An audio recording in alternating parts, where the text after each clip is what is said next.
Hi hello నమస్తే. నేను మీ positive review with Prem. ప్రతి ఒక్కరు నా ఛానల్ సబ్స్క్రైబ్ చేసుకుని బెల్ ఐకాన్ క్లిక్ చేయండి. అండ్ ముఖ్యంగా ఇన్స్టాగ్రామ్లో నా ఛానల్ ఫాలో అవ్వండి ఫ్రెండ్స్.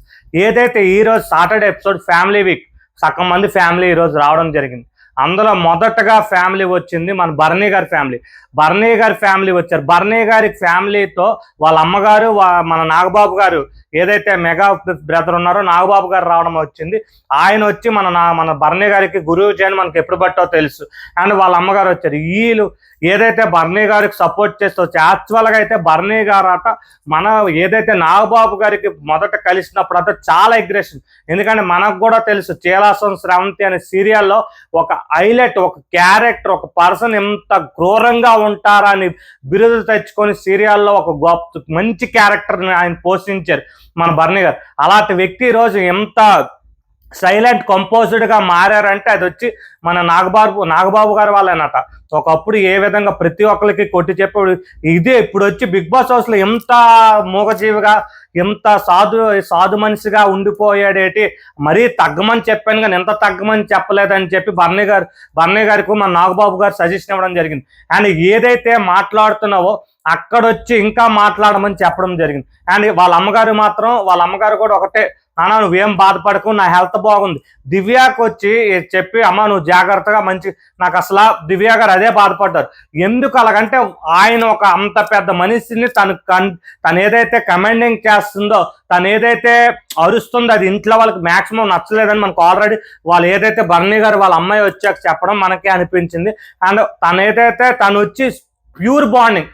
నాకెందుకంటే భరణి గారి విషయంలో ఎందుకంటే తను అనిపిస్తుందంటే, నిజంగా చెప్పాలంటే నేను ఒక మాట చెప్తాను, తనూజ మ్యాక్సిమం ఏదైతే భరణి గారు అని చెప్పి భరణి గారి గురించి మ్యాక్సిమం బ్యాక్ సైడ్ ఎన్నోసార్లు మాట్లాడడం జరిగింది. నేను కోసం చాలా వీడియోలు నా వచ్చి ఏదైతే మిగతా వీడియోలో షార్ట్లోని ప్రూఫ్ పెట్టి చెప్పడం జరిగింది. బట్ తినైతే ఎప్పుడు అలా మాట్లాడలేదు. అండ్ ఏదైతే కెప్టెన్సీ టాస్క్ చెప్పడం మర్చిపోయాను, ఆల్రెడీ దానికోసం సెపరేట్ షార్ట్ చేశాను. కెప్టెన్సీ టాస్క్ ఎందుకు రీతు అయ్యిందో అది వచ్చి నేను షార్ట్ చేశాను. ప్రతి ఒక్కరు చూడండి. యాక్చువల్ అక్కడ గేమ్ జరుగుతున్నప్పుడు మ్యాక్సిమం ఈజీగా మన సుమన్ గారు గెలిస్తారండి. బట్ అక్కడ వచ్చి ఏదైతే ఒక ప్లేట్ పెట్టడానికి ముందులెళ్ళి అలక్కాదు సుము అని చెప్పి పక్కలెళ్ళి పెట్టమన్న తనూజ, అది పక్కలెళ్ళి పెట్టాక అక్కడ అయిపోయింది, వెళ్ళిపో అని చెప్పిన తనూజ వల్ల ఆయన వెళ్ళి 2-3 మినిట్స్ అన్నట్టు అందరూ చెప్పిన 2-3 మినిట్స్ ముందు లేచిపోయి ఆ జెండా పట్టుకొని ఆయన నించోవడం జరిగింది. అప్పటికి రీతు 3rd స్టెప్ కంప్లీట్ చేసి 2nd స్టెప్ పెట్టడం మొదలు పెట్టింది. బట్ తను చెప్పిన తర్వాత తను చెప్పాక అక్కడ జెండా పట్టుకుని వెయిట్ చేశాక అప్పుడు డెమోని ఏదైతే రీతు చెప్తున్నాడు సరిగ్గా పెట్టలేదు, నువ్వు పెట్టు అని చెప్పి వెళ్ళమని చెప్పినప్పుడు బట్ నాకు అక్కడైతే తనూజ ఎప్పుడు ఈ పని మాత్రం చేస్తుంది, మాట మార్చేస్తుంది. వాళ్ళిద్దరు దివ్య వాళ్ళిద్దరు గొడవలో కూడా అదే చేసింది. అండ్ ఇప్పుడైతే ఏదైతే జరిగిందో అక్కడ మాట నేను అలాగెళ్ళి చూసుకోమన్నావా, అలాగెళ్ళి చూసుకోమని చెప్పినప్పుడు నువ్వు ఎందుకు అడ్జస్ట్ అవ్వలేదని చెప్పలేకపోయా. మరి సుము కరెక్ట్గా లేదు. ఏదైతే ప్రతిదీ కూడా అంటుకోకపోతే కదా రివర్స్లో వెళ్ళి పెడుతున్నారు. మరి అదేందుకు చెప్పలేదు అంటే అక్కడ నీ ఫ్రెండ్ అవ్వాలని నువ్వు స్కెచ్ చేసావా, లేదంటే నువ్వు కావాలని నాకు చెప్పిన మాటని వేరేగా ఫ్లిప్ పర్సనాలిటీ నీకు మహానటి అని ఇచ్చారు, కట్టప్ప అని ఇచ్చారు. బాబోయ్ నీకు ఎన్ని వాళ్ళ ఫ్యామిలీ వీక్లో దొరికాయంటే పిచ్చ అని ఈజ్ ద బెస్ట్. నువ్వు తనూజ బెస్ట్ అని నువ్వు అనుకుంటున్నావు. క్లియర్ కట్గా అదే జరిగింది. అక్కడ సుమన్ శెట్టి గారు పొరపాటు ఏదంటే చేశారు అంటే నువ్వు చెప్పగానే అడ్జస్ట్ చేసుకోకుండా అది కరెక్ట్గా ఫిట్ అయ్యిందో లేదో చూసుకోకుండా వెళ్ళడం జరిగింది. అండ్ నెక్స్ట్ వచ్చేసరికి వీళ్ళ ఫ్యామిలీ వచ్చి ఏదైతే టాప్ 5 పెట్టారో వీళ్ళ ఫ్యామిలీ ప్రతి ఒక్కరు టాప్ 5 ఎలాగొచ్చిందో నేను దానికోసం తర్వాత చెప్తాను ఈ వీడియోలోనే. నెక్స్ట్ వచ్చిన ఫ్యామిలీ ఏదైతే మన ఎమాన్యుయల్ ఫ్యామిలీ వచ్చారండి. ఎమాన్యుయల్ ఫ్యామిలీ వచ్చి చాలా బాగా ఏదంటే ఆల్రెడీ మనకు తెలిసిన అవినాష్ గారు అంటారు, ఆయన వచ్చారు కమెడియన్గా. ఎమాన్యుయల్ అన్నీ వచ్చారు, వంశీ వచ్చారు. వీళ్ళిద్దరు ఎందుకంటే అవినాష్ ప్రతి ఒక్కరికి సుపరిచితుడే. హౌస్లో తనూజ కేటి, రీతు కేటి, సుమన్ గారి కేటి ప్రతి ఒక్కరికి. అండ్ చాలా బాగా వైబ్ అక్కడైతే మ్యాక్సిమం సెట్ అయింది.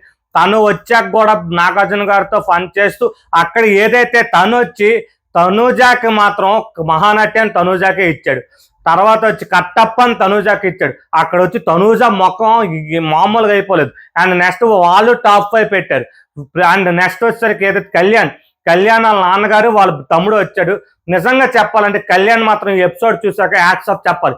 ఒక ఒక సాదాసీదా ఏదైతే విజయనగరం అనే జిల్లాలో ఒక మారుమూల ప్రాంతం నుంచి ఒక తండ్రి తమ్ముడిని అక్కడ ఒక వాళ్ళ తెలుగు సౌత్ ఇండియాలోనే నెంబర్ 1 పొజిషన్. అది అది అది ఒక రకమైన ఒక ఒక ఫ్యామిలీ, ఒక రేంజ్. అక్కినేని ఫ్యామిలీ నాగార్జున పక్కన నించుని పెట్టి స్థాయిని తీసుకొచ్చాడంటే పగడాల కళ్యాణ్ అనే వ్యక్తి దీనికి మించి ఏదైనా గొప్పగా సాధించడానికి ఇంకేదీ లేదు. వాళ్ళ తండ్రి కూడా చాలా కొడుక్కి నాన్న కప్పు ముఖ్యం కాదు, నువ్వు ఏదైతే గెలుచుకున్నావు అది ఈ రోజుకి చాలా గెలిచేసుకున్నావు, నువ్వు ఆటను వాడు, నువ్వు నిజాయితీ కాడు, కరెక్ట్గా ఆడు, తర్వాత జనాలు నీకు ఏ విధంగా నువ్వు నచ్చితే ఆ విధంగా నీకు గెలిపేస్తారని వాళ్ళ నాన్నగారు కన్నీటి బొట్టు ప్రతిదీ విలువ. నువ్వు ప్రతి దాని అంటే నువ్వు ఎవరి కోసం నువ్వు ఏడుస్తున్నావో అది కరెక్ట్ కాదు, నువ్వు అది ఏడ్చేదండి ఒక పద్ధం ఉండాలని చెప్పి వాళ్ళ నాన్నగారు సజెషన్ ఇవ్వడం అయింది. వాళ్ళు కూడా టాప్ 5 పెట్టారు. అండ్ నెక్స్ట్ వచ్చేసరికి లాస్ట్ అండ్ ఫైనల్ ఈ రోజు వచ్చిన ఎపిసోడ్లో మన ఎమాన్యుయల్ అక్కడ సేవ్ అయ్యారు. ఎందుకంటే ప్రతి ఒక్కరు ఫ్యామిలీ ఎవరైతే వచ్చారో ప్రతి ఒక్కరు కూడా అక్కడ నాగార్జున గారి బ్యాక్ సైడ్ ఉన్న బోర్డుని తెప్పడం జరిగింది. ఎమాన్యుయల్ ఒక్కలే సేవ్ అయ్యారు, కళ్యాణ్ సేవ్ అవ్వలేదు, బర్నీ గారు సేవ్ అవ్వలేదు. అండ్ లాస్ట్ ఫైనల్ గా వచ్చిన ఈ రోజు సాటర్డే ఎపిసోడ్ లో సెలబ్రిటీ కామనర్ మన దివ్య వాళ్ళ తాతగారు అండ్ వాళ్ళ ఫ్రెండ్ ఏదైతే తను ఉంది షలోని అని ఫ్రెండ్ వచ్చారు 6th క్లాస్ తర్వాత తను అమెరికా. వీళ్ళిద్దరు కూడా ఎంత చక్కగా సజెషన్స్ ఇచ్చారంటే వాళ్ళ తాతగారు బాగా మాట్లాడారు. అండ్ దివ్య నువ్వు బాగా ఆడుతున్నావు, ప్రతిదీ చెప్తున్నావు. అండ్ వాళ్ళ తాతగారు నాకైతే నచ్చింది ఏంటంటే ఆ వయసులో కూడా బిగ్ బాస్ గురించి ఎంత చక్కగా మాట్లాడగలిగారు. ఎందుకంటే ఆయన ప్రతిదీ చెప్తుంది దివ్యకి, అమ్మా నువ్వు నీ ఆట ఆడు, నువ్వు కరెక్ట్ గా ఆడుతున్నావు, ఒకళ్ళ గురించి బంధాన్ని పక్కన పెట్టి ఆడు, నీవు అక్కడ చెప్తుంది కరెక్ట్, బట్ అది చెప్తున్న రీతి ఏదైతే నువ్వు అడాప్ట్ చేసుకుంటున్నామని వాళ్ళ ఫ్రెండ్ కూడా చెప్పింది. నిజంగా దివ్య పరంగా అయితే దివ్య అలాగే ఉంది, ఒక పర్సన్ అడాప్ట్ చేసుకున్నట్టు ఫీల్ అయిపోయి ఎక్కువగా ఇన్వాల్వ్ అయిపోతుంది. ఆ విధంగా ఏదైతే డిస్టర్బ్ అయిపోతుంది తన గేమ్ ను కూడా డిస్టర్బ్ చేసుకుంటుంది. అండ్ వాళ్ళు కూడా టాప్ 5 పెట్టారు. అండ్ దివ్య కూడా అన్సేఫ్ లోనే ఉంది. యాక్చువల్ ఇప్పుడు ప్రతి ఒక్క ఫ్యామిలీ టాప్ 5 పెట్టారు కదా, ఈ టాప్ 5 లోని 4 times అంటే ప్రతి ఒక్కరు పెట్టారు. 4 ఫ్యామిలీలు వచ్చాయి కదా, 4 ఫ్యామిలీ నలుగురు ఎమాన్యుయల్ తనూజ 4 పొజిషన్ టాప్ 5 లో ఉండిపోయారు. అంటే 1, 2 నేను ఎందుకంటే చెప్పట్లేదు, అవి మనకు డిసైడ్ కాదు. ఏదైతే సిచ్యువేషన్ బట్టి టాప్ 5 పెట్టారు. 4 ఫ్యామిలీ కూడా వీళ్ళిద్దరిని 4 పెట్టేశారు. నెక్స్ట్ 2 times ఎవరినంటే పెట్టారు, రీతు, కళ్యాణ్, డెమోను 2 times వచ్చాయి. సుమన్ గారిని 2 times పెట్టారు. అండ్ బర్నీ గారిని కూడా 2 times పెట్టారు. అండ్ ఫైనల్ 1 time పెట్టిన పర్సన్ ఎవరైనా ఉన్నారంటే సజ్జనా గారు అండ్ దివ్య ఒక్కొక్కసారి వాళ్ళిద్దరే పెట్టారు. 9 members లోని 2 members వచ్చి 4 times పెట్టారు. అండ్ మిగతా వచ్చి 2 members 1 time పెట్టారు. మిగతా వచ్చి 4 members పేర్లు అయితే 5 members పేర్లు వచ్చి 2 times లెక్క పెట్టారు. ఈ రోజు పొజిషన్ అనుకున్న రిమైనింగ్ ఏదైతే హౌస్ మేట్స్ ఫ్యామిలీస్ ఉన్నాయో, సెలబ్రిటీ ఫ్రెండ్స్ ఉన్నారు, లేకపోతే ఇంకెవరైనా ఫ్రెండ్స్ రేపు వస్తారు ఆ ఎపిసోడ్ చెప్తున్నాను. అండ్ తనూజ ఏదైతే సంచాలకంగా ఫెయిల్ చేసిందో దానికోసం నేను ఒక ఇది చేశాను షార్ట్. ప్రతి ఒక్కరు చూడండి. Thank you and support my YouTube channel positive with Prem.